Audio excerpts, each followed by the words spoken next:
Welcome back to another technical deep dive here in the debug zone. Today we're tackling a big question and breaking it down with insights from other users. Hopefully this clears up some misconceptions and helps you get the answer you need.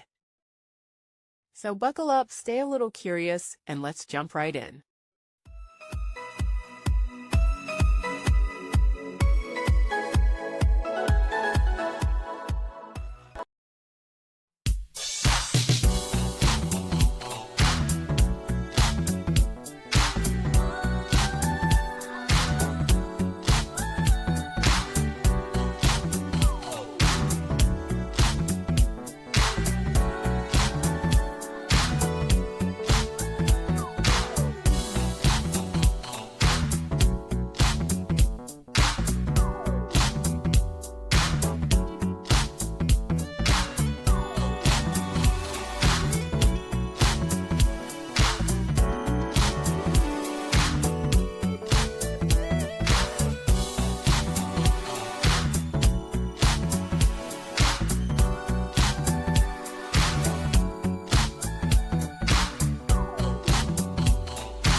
And that's a wrap.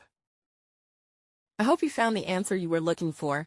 If you did, take a second to hit that subscribe button. It really helps out. And let me know in the comments which solution worked best for you. See you next time in the debug zone.